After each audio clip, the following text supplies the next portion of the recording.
I knew my father would be released from jail in about 2 years, but I had surrounded myself with enough support and security that he wouldn't dare approach me again.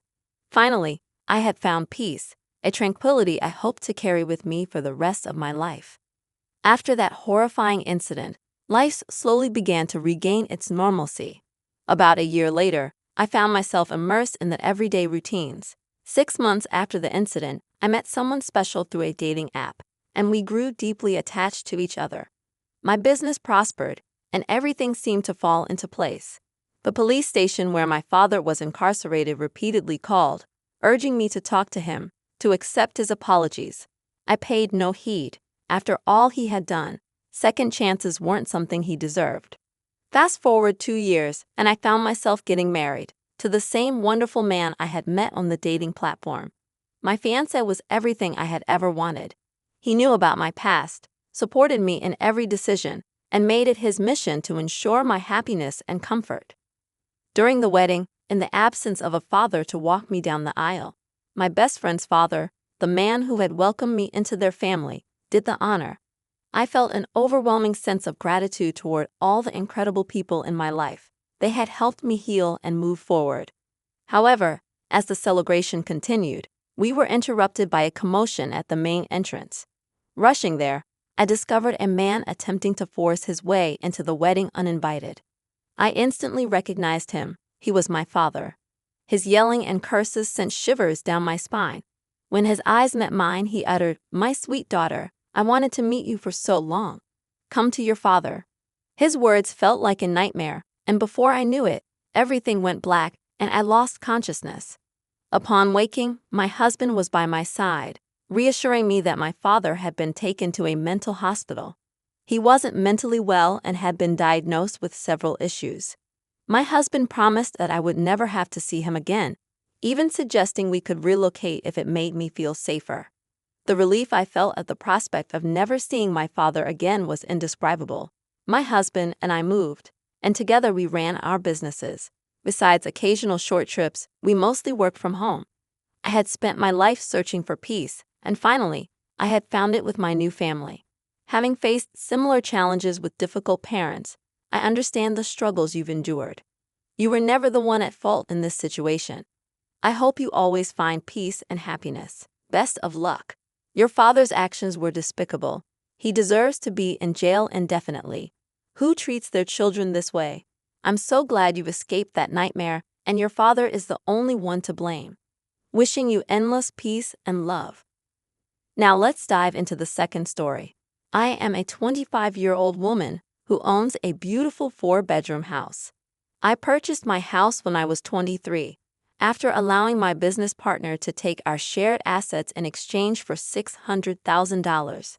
We co-owned several properties, having made our first purchase together when we were 20 and 21 during our dating days. Even though our romantic relationship didn't work out, we remained business partners. Shortly after my 23rd birthday, I closed the deal on my house. At that time, I was only working part-time while managing our properties. Starting with just a few belongings from my old apartment, my new home remained mostly empty for months. My dream was always to become a pastry chef, and a local community college offered a program that allowed you to obtain a certificate for free with 16 weeks of classes. That's where I met my fiancé, James, a 27-year-old chef at a high-end restaurant. We connected instantly, and he became an integral part of my life, even helping me set up my bakery. James proposed to me in Jamaica on August 8, 2022. When we returned home, I moved in with him. I had spent months perfecting recipes in my kitchen, which I meticulously designed to my liking. I often put my phone on Do Not Disturb mode to eliminate distractions. Although James found this upsetting, I stuck to my schedule and rarely deviated from it.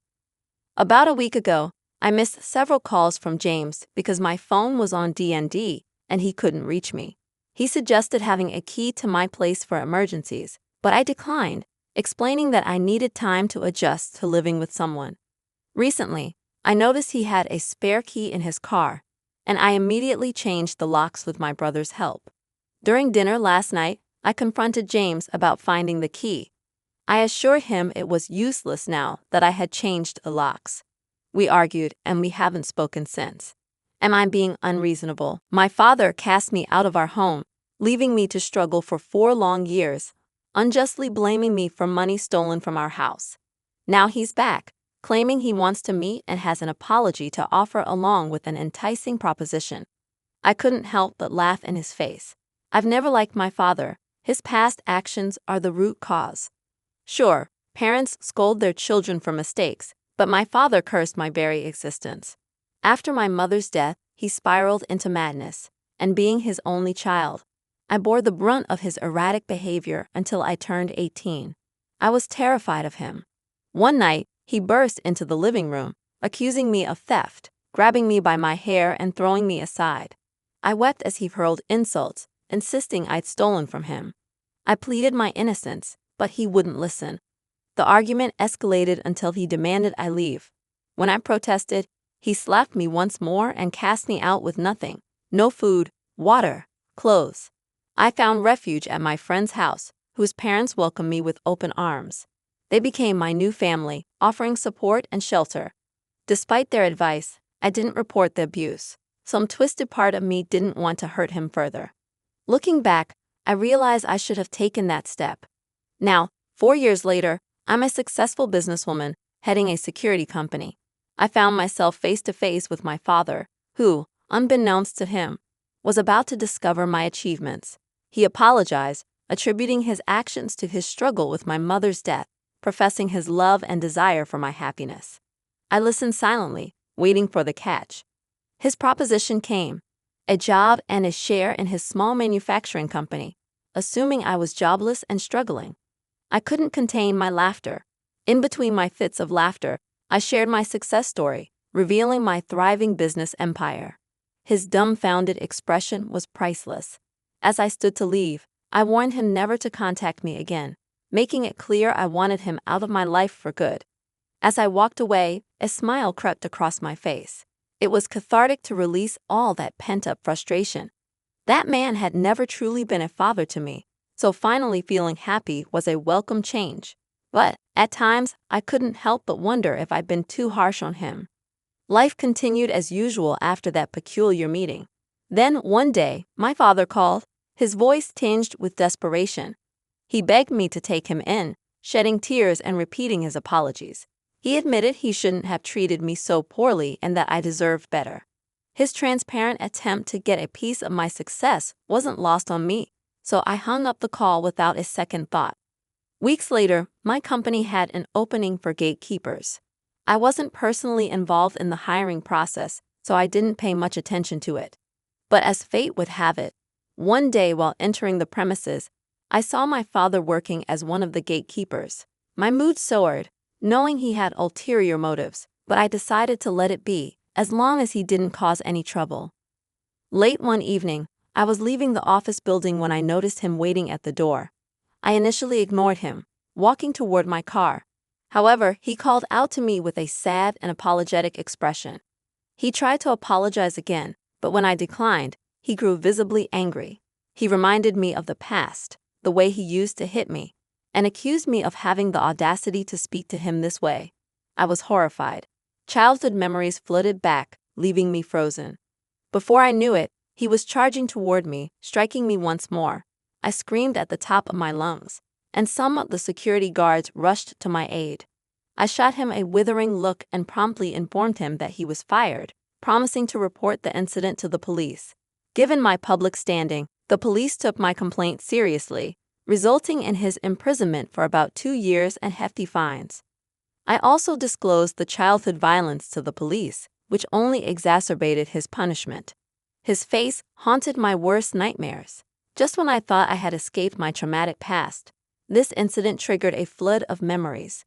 I sought therapy to deal with the aftermath of the attack, but therapy sessions helped me cope with panic attacks and anxiety. From that day on, I took personal charge of scrutinizing the profiles of all new recruits in the security department. While this incident had reignited my fears, I did everything in my power to regain a semblance of reassurance. A month after the ordeal, I could sense a slow but steady improvement in myself. The therapy sessions continued, and I began to feel better. Well, it's clear that your fiancé needs to respect your boundaries. However, there seems to be a deeper issue here. If you don't trust him enough to allow him into your safe space, perhaps it's a sign that you both need to reevaluate your relationship. It's crucial to feel comfortable living together, especially if you're planning a future together. Considering your age and the relatively short time you've known each other, it might be a good idea to have an open and honest conversation. Address your feelings, why you feel that way, and discuss how you both can move forward as a couple. Be prepared for him to have his own opinions and emotions about the situation. It appears that the issue here goes beyond just a house key. Everyone sucks here, estate. He shouldn't have made the key without your permission, and you clearly communicated that he didn't have your approval. However, considering you're engaged and living together, it raises concerns about trust in your relationship. Why wouldn't you trust him with a key to your house, especially when he asked for it due to legitimate situations where his lack of access caused problems? Your relationship seems imbalanced, and if this continues, it might soon be one-sided. You might be the one at fault here. Living together and being engaged should signify a level of trust that seems to be lacking in this situation. Do you genuinely believe your engagement will survive after such a significant fight? By the way, if you are enjoying this video and want to be an awesome person, consider hitting the like button. Alternatively, you could go to their house and leave them the last piece of cheesecake. Okay, let's move on to the next story. I'm a 20-year-old sharing a house with 4 roommates, and I had an issue with one of them, Jane, who is a 29-year-old immigrant that moved to our country about 4 years ago for better job opportunities. Jane joined us around 3 months ago to fill in for a previous roommate who left after her lease expired. Jane and I never had any major clashes until this particular problem arose. Jane's family still lives in her native country, which is in a different time zone. She frequently FaceTimes with them when it's late at night for us, usually around 2 or 3 a.m. While she doesn't do this every night, it occurs often enough to be bothersome, around 4 times a week. What's especially irksome is that she engages in these calls in the kitchen or living room, and her conversations with her family are excessively loud. I've spoken to Jane about this issue, suggesting that she be more considerate about the noise and perhaps use headphones. However, she flatly refused, claiming that headphones ruined the experience. I also proposed that she FaceTime during the day, but she argued that her family would be asleep at that time. I asked her to please be quieter because her FaceTiming sessions with her family were waking me up, and I had to get up early for work. While she seemed to understand, she didn't show much enthusiasm for fixing the problem and kept changing the subject. Earlier this week, I had a Zoom interview for an exciting internship that could significantly impact my career. I informed my roommates about it a week in advance to ensure a quiet house for my interview. However, the night before the interview, around midnight, Jane was loudly FaceTiming her family in the living room. I woke up and was clearly upset about it. I asked Jane to keep it down, and she assured me she was just saying goodbye to them. They quieted down for about 10 minutes, but then I could hear them yelling again. I approached Jane again, stressed the importance of my early morning interview, and asked her to please keep it down. She promised she would and apologized. However, around 1 a.m., I was once again awakened by Jane and her family. At this point, I had had enough. I went downstairs and yelled at Jane, telling her to be quiet because some of us were trying to sleep. Her family ended the call when they heard me, and Jane went to her room crying, refusing to talk to me. She said she missed her family and expected more empathy from me. My other roommate sided with Jane, saying I was too harsh. I'm feeling conflicted. I feel guilty for yelling at her, but I'm incredibly frustrated with her for being so disruptive. Not the jerk. It's unacceptable for her to call and wake her family up, yet it's perfectly fine for her to shriek at 1 or 3 a.m. and disturb her roommates. Can't she see the hypocrisy in her behavior? Her statement about headphones ruining the experience was baffling. How can wearing headphones ruin the experience? It's a completely reasonable request, and her refusal makes no sense at all. All right, that wraps up today's stories. Thank you for tuning in. Don't forget to hit that like button and subscribe to our channel. If you have your own story, feel free to email it to us. The email address is in the description. Alright, until next time.